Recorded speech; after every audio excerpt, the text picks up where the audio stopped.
Hey, what's going on, guys? This is Chris with IEOR190G, UC Berkeley's patent engineering class, and I'm here to talk to you today a little bit about my patent and why the party that's being sued isn't infringed upon. So really quickly, I'm going to cover three things today. I'm going to give you a brief explanation about the patent in case you haven't seen these videos. I'm going to tell you why the defendant does not infringe, and then I'm going to touch a little bit on patent trolls because the plaintiff in this lawsuit is considered a patent troll. So my patent is patent number 7693752. It's called Mobile Commerce Framework, and basically what it says is that it's a patent for the method by which a user can search for a merchant type within a geographic location and get information given to them about that merchant type, subscription-based service. So hypothetically, if you were using Yelp, you go on Yelp and you're searching for Mexican food, and then it gives you back a bunch of Mexican food restaurants within the geographic location, and you pick one. So this lawsuit is actually being brought by a company called Mobile Commerce Framework, which we'll touch on in a second, and they're suing Groupon. And so I've included a link within the description. Again, that's going to take you to all the claims if you want to take a look at it. But in terms of why Groupon is not infringing upon this patent, I think we only have to look at the first element. So I'm going to read this to you really quick. The first element is basically a subscription-based method for presenting merchant information to a mobile device.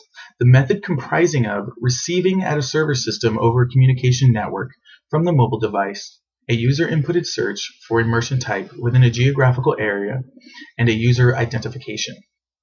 And so right here is actually where I think Groupon is already in the clear, because I actually have the Groupon app on my phone right now, my iPhone. I won't hold it up, it's going to be a little glaring. But when you log into this app, you don't search for anything.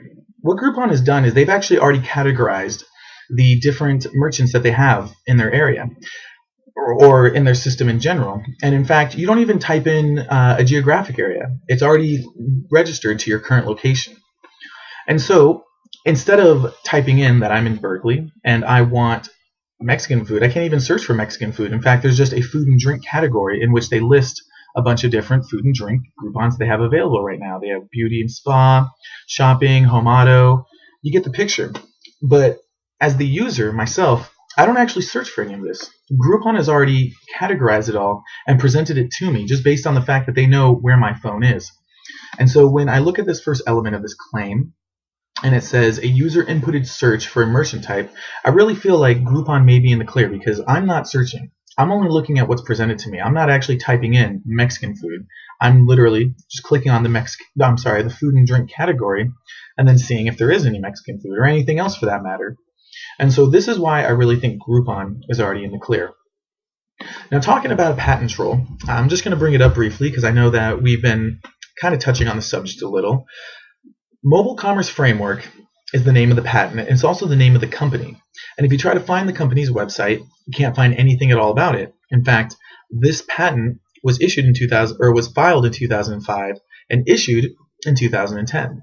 And so when we think about the concept of a patent troll, we basically think of companies that buy patents just for the sake of suing someone. Well, Mobile Commerce Framework seems to be another type. They actually filed for the patent about a year after Yelp started, and in my opinion, because they saw Yelp, with the hopes that once they had it issued, they could sue companies. And so they're probably thinking that they've hit the jackpot here, because as mobile devices and smartphones really pick up and their functionality increases, you can assume that there's going to be many more companies and services that are trying to have users search for things, for merchants and specifically, or amongst other things, but for merchants in this case, and then have that information returned to them. So that's kind of what they're doing. They don't have a product. They don't have a company. I can't find anything else about them. They are considered a patent troll. There's a lot of really cute pictures of trolls when you read articles about it.